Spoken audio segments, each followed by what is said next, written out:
Hey Brent, welcome to Colorado. I guess just starting first, obviously this decor is a group that likes to activate and get involved. Just how do you see yourself fitting into what they already like to do well? Yeah, it's obviously a special group. I think, at this point, it's, exciting, nervous for me. I just want to come in and join the group to fit in. And, um, I think my experience and time at the rink, I just want to,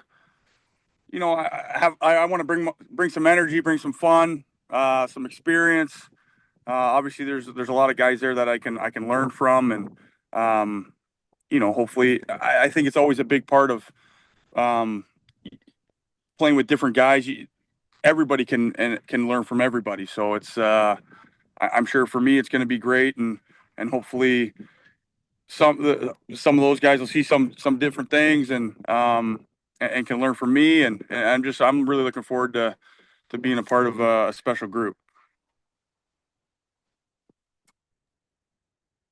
Corey, do you have a question? Sure. Hey, Brent. I guess just, what went into your decision to choosing Colorado and also just to keep playing? Well, I'll keep playing. I think I just love it. I love coming to the rink every day and working. It really is the best. I think you're around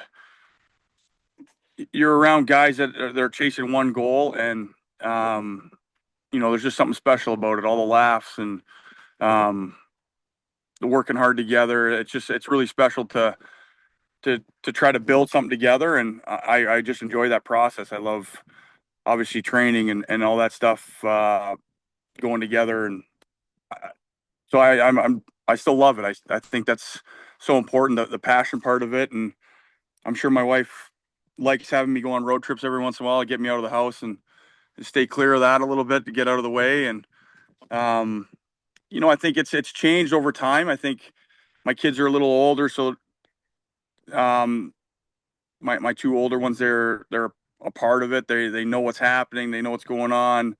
They enjoy that part of it too. I think it's just uh, there's a lot of different reasons. I love that. Um, and obviously the biggest one for me is there's still something to chase. So I'm still super motivated for that. And yeah, there's one big goal still. Next up, we'll go with Evan Rowell. Go ahead, Evan.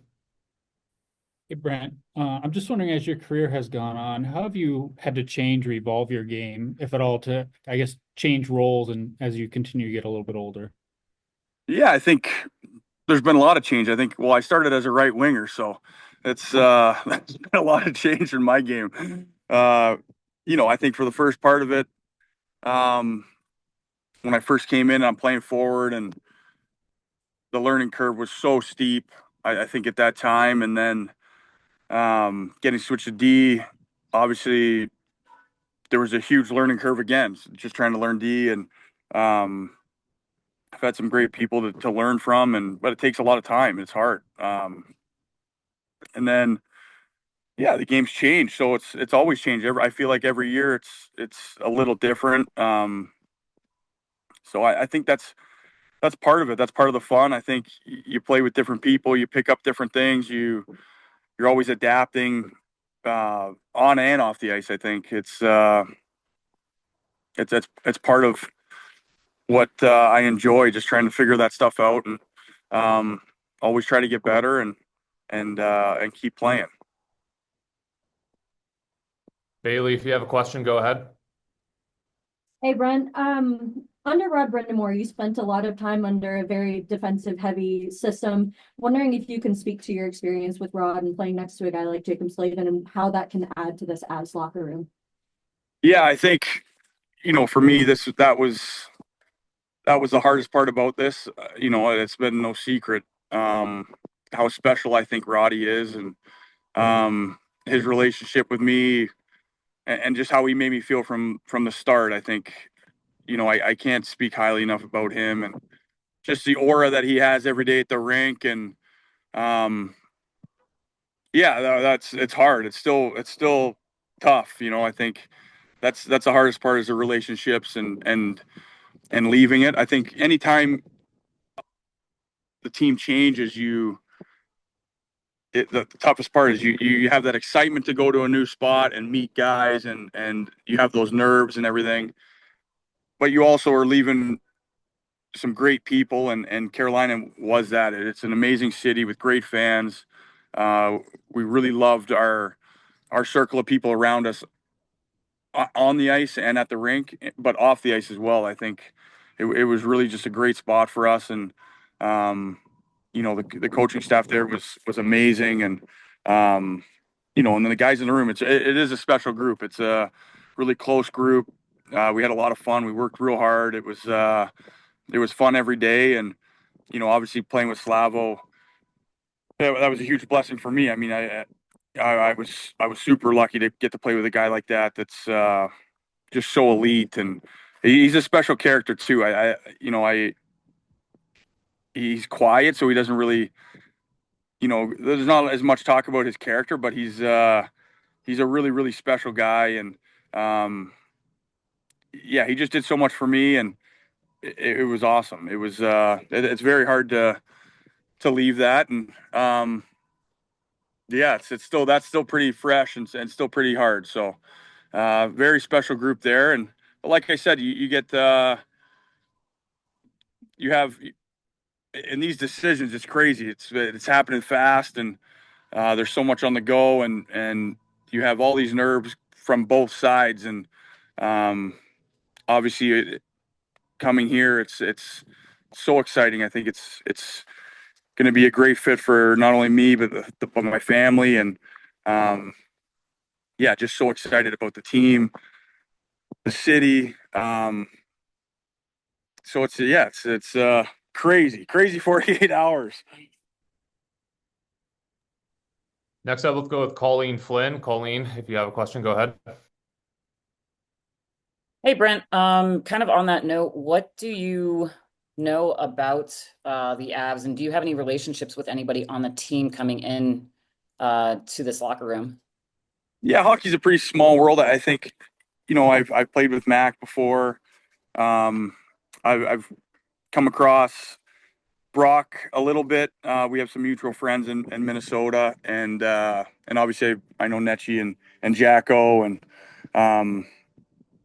there's a couple other relationships there, but yeah, I think that's I know their team, the way they attack the game, and the way they are at the rink. You always hear about how dedicated they are, and I'm coming from a place that's similar in that way. So it's obviously a big part of how I approach the game too, and I'm really looking forward to that. Next up, let's go with Pat Graham. Pat, go ahead. Hey Brent, how you doing? Thanks for taking the time. Hey, I think the last time a roster had two Norris Trophy winners was you and Eric Carlson with the Sharks. I guess, what do you think of this Avalanche decor, and what do you think of Cale Makar and his progress? Yeah, I mean, he's obviously just insanely talented, and the things he can do are, there's not many, if any, people in the world that can do it. So I'm really excited to get to see it in person every day, and see how he ticks, and how he thinks about the game. I've heard a lot about how he approaches the game, and how he is at the rink, and I love that. I love that. I'm 40 years old, but I can still learn a lot, and I don't know if I'll be able to do any of it, but I love that part. I think trying to learn from people around you, I think is such an important thing, and trying to adapt to it. And there's a lot of guys, I think, that I can learn from, and yeah, I'm really excited. I mean, obviously I get to see a lot of the highlights of the stuff that he's done, and yeah, I can't wait to see it. We have time for three more. We'll go with Ryan Bolding, Eric Dean, and Tom Galiti. Go ahead. Go ahead, Ryan. Hey Brent, I was just curious. I kind of got a two-parter here. I mean, how does your off-season training kind of change now? How does it compare to, when you were younger? And part two, with number 8 and 88 gone, kind of what's your third choice here for jersey number? Yeah, I'm still trying to figure that out. I think eight's always been an important one, so I'm going to try to keep an 8 in there. I'm not sure yet. I think I'm leaning towards 84, I think, but I don't know if it's set in stone yet. And then the first part was about the training. Yeah, the training's changed. I mean, I think training it's probably like technology. It's changing all the time. The way people, the research and everything. So when I came in, it was extremely different. And now I think as you change, as you get older, and you need certain things different, and I'm always trying to change it to keep it exciting. It's obviously something I love to do. I love being in the gym. I love that whole routine of the day, and um, yeah, it's a different every summer. I keep track of everything, and I kind of like to look back and see what I was doing, and to see if I can still do it, and push myself that way. But I'm always trying to change different ways, and I've been really really lucky to have great strength guys in all the places I've been, and I learned a lot from Billy and Carolina, and Potenza and San Jose, and I had Kirk Olson and Minnie, and they're all very very different, and so I still think I have little bits of what all those guys have taught me, and it's yeah, it's always changing. It's a fast moving thing with all the different technology now, and um, different workouts, and I love that part of it. Go ahead, Eric. Hey Brent, you spent obviously years in San Jose before the short stint in Carolina. I'm curious if you believe in the idea that things are a little bit different in the Eastern Conference compared to the West, not just travel schedule, but just the type of game that's played, especially in the playoffs. Yeah, I think it changes a little bit. I think that's always kind of changing too, the way teams are. But yeah, I think it's a little different. There's probably a little bit more patterns and different things that go on, like with all those teams in the divisions. But um, system wise, I think most teams are playing pretty similar. There's only so many things you can do, so every team will have like their little nuances. But yeah, it's a little different, I think. All right, and last question, Tom Gullity. Go ahead, Tom. Hey, Brent, you mentioned still chasing it, and obviously Colorado won the cup not too long ago. How much did that factor into your decision, and how do you think you can kind of help them get back to where they were 3 years ago? Yeah, I mean that's a big part of it for me. That's it's something I really want to do. It's definitely not easy. It's um so yeah, I think it's a special group here, and I don't know, whatever they ask of me, that's what I want to do. That's all that I'm really looking at right now, is that's what I want to do. So um yeah, just looking forward to getting there and being a part of the group, and getting to know guys, and get back into the routine of things at the rink. Obviously, we got a couple months here before we get going, but yeah, that excitement's there. We're looking forward to it.